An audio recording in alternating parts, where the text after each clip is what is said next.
This is Anne. Welcome back to Bipolar and Me. This is episode 2, or what I like to call In the Beginning. As I first mentioned to you, talking about, a nurse practitioner who lives with bipolar disorder, we have to kind of delve into how I got to where I am, this period of remission and stability.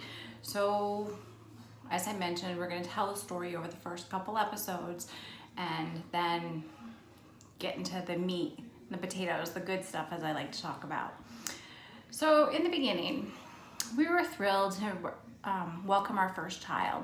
It was this occasion of immense joy, given that we had both always wanted to be parents. We delighted in him. We soaked in him. Took up every chance we got just to snuggle him and love him. Naturally, as all new parents can vouch, we were exhausted, occasionally snippy with each other, and grossly malnourished from coffee overload, in addition to the fact that we would drive to Wendy's to get Frosties on this nightly circuit, trying to get the little guy to go to sleep. When I saw my obstetrician for this routine post-check, I did admit to some vague feelings of having the blues at the time, but nothing serious. So she put me on an antidepressant, Celexa, and it took a few weeks, but I felt much better. So much better, in fact, that, as one can imagine, I stopped taking the medication. But what would I also do? I would call my husband daily, asking when he was coming home, telling him I was tired, telling him that the baby wouldn't stop crying for me regardless of what I did.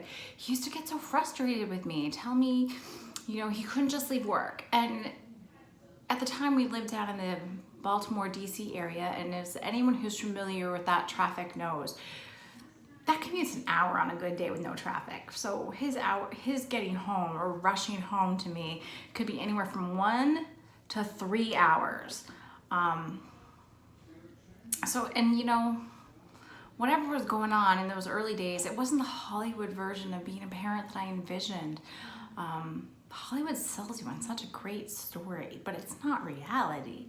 So Keith recalls this, evening he raced home from work at top speed because I had been calling him repeatedly, and I'm crying, the baby's crying, and then all of a sudden when all the hysteria was done, I just hung up the phone so calmly and just said, I know what to do now. And then I wouldn't answer the phone again until he walked in the door, and he found the baby crying in his crib, me sitting outside the door, just dripping in formula and crying as well.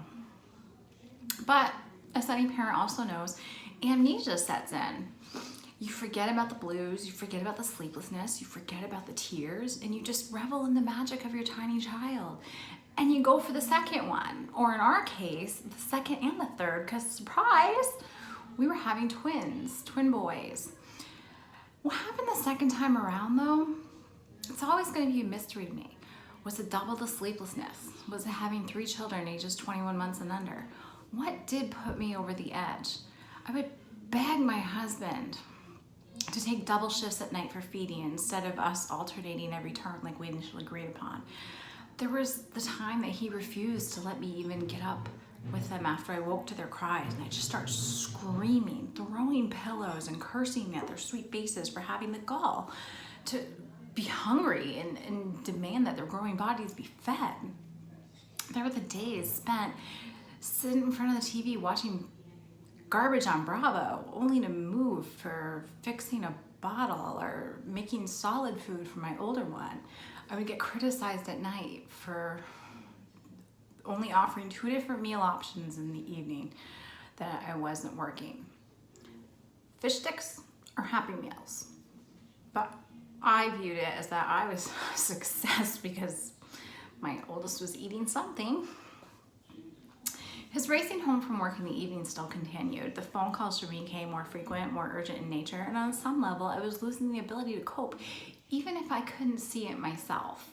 I started seeing a psychiatrist at my local hospital's women's mood disorder clinic, which we were fortunate enough to have. And I would take the medications faithfully each time that they were offered until inevitably I would find some side effect I didn't like. Didn't make me sleep, made me gain weight. I was still trying to lose postpartum weight. or too tired, you know, whatever it was. So then we tried hiring a mother's helper to help on the days that I was home and not working to ease the stress.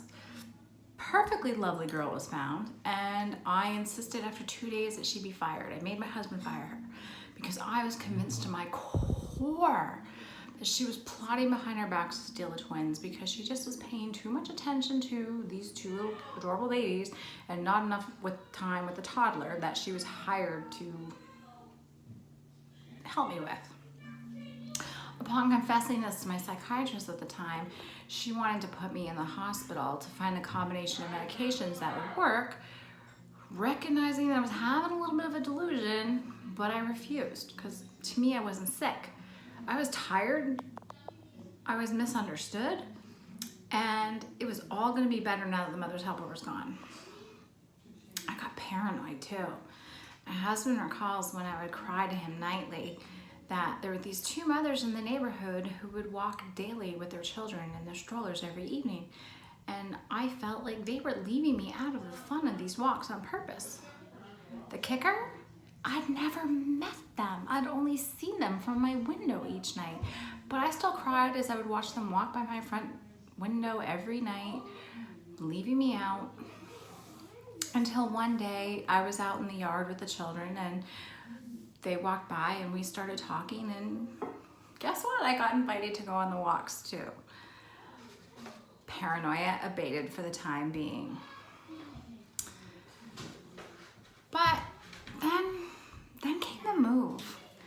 We decided to uproot our little family from the mid-Atlantic to the Northeast. So we were 5 hours from family in both directions. And that's when the walls really started crumbling down. So I'm gonna leave you here tonight and pick up with the move in episode 3. I hope you can stick with us to see what happens and get to the good stuff.